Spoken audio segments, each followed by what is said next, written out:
dari program studi akuntansi 1 Universitas Terbuka dengan nomor NIM 05389151. Di sini saya akan menjelaskan tentang perkembangan Pancasila dalam konteks sejarah dari masa ke masa. Let's go. Pada awal kemerdekaan, saat itu Pancasila dijadikan sebagai falsafah hidup bangsa dan dasar negara Indonesia. Beberapa permasalahan yang terjadi terkait penerapan Pancasila di masa kemerdekaan adalah pemberontakan Republik Maluku Selatan yang bertujuan untuk mendirikan negaranya sendiri. Pemberontakan Partai Komunis Indonesia di Madiun pada 18 September 1948 yang bertujuan untuk mendirikan negara Soviet dengan ideologi komunis. Pemberontakan Darul Islam Indonesia untuk menggantikan Pancasila dengan syariat Islam sebagai dasar negaranya. Pemerintah Revolusioner Republik Indonesia atau Perjuangan Rakyat Semesta sebagai gerakan protes ke pemerintah pusat.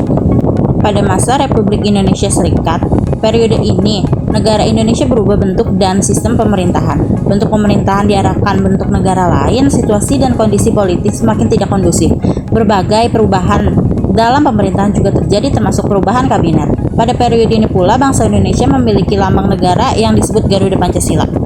Kedaulatan RIS diserahkan pada 24 Desember 1949, tetapi usia RIS tak lama mengingat adanya demonstrasi besar-besaran dari rakyat yang menuntut kembalinya Indonesia menjadi negara Republik Indonesia.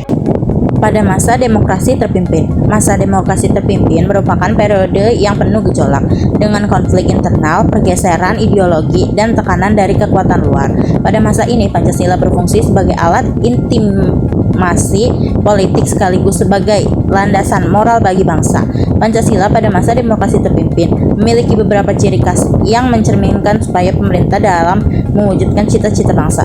Yang pertama, penerapan Pancasila pada masa demokrasi terpimpin sangat dipengaruhi oleh konsep Nasokom, yaitu singkatan dari nasionalisme, agama, dan komunisme.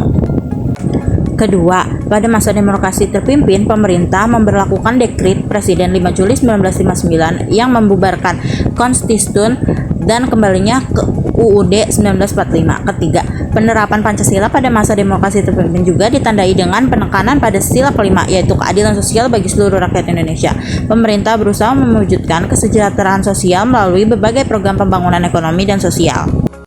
Yang keempat, pada masa demokrasi terpimpin, pemerintah juga mengambil langkah-langkah untuk memperkuat persatuan dan kesatuan bangsa. Hal ini tercermin dalam upaya mempererat hubungan antara pemerintah pusat dan daerah, serta antara berbagai kelompok etnis dan agama di Indonesia. Masa Orde Baru. Pada masa ini, Soeharto sebagai Presiden RI memulihkan kembali beberapa kekacauan yang pernah terjadi. Upaya pemulihan tersebut terlihat dari adanya rencana pembangunan 5 tahun, pemilu, pendidikan penghayatan, dan pengamalan Pancasila. Pemerataan pembangunan pada masa Orde Baru, dasar landasan ideologis untuk mewujudkan pembangunan nasional yaitu Pancasila. Pada masa reformasi, setelah Soeharto mundur dari jabatannya, posisi tersebut digantikan oleh Presiden B.J. Habibie dalam pemerintahannya. Presiden Habibie mengeluarkan UU Nomor 9 Tahun 1998 tentang kemerdekaan, menyatakan pendapat di muka umum, dan lain-lain. Hal tersebut sebagai upaya memperbaiki sistem pemerintahan sebelumnya. Selain itu, Presiden Habibie juga memperbaiki sistem ekonomi dan mereformasi bidang politik dan hukum. Mulai pada masa reformasi, penerapan Pancasila sebagai ideologi negara terus digaungkan hingga saat ini. Tidak hanya itu, upaya penggantian ideologi Pancasila dengan ideologi lainnya juga berkurang.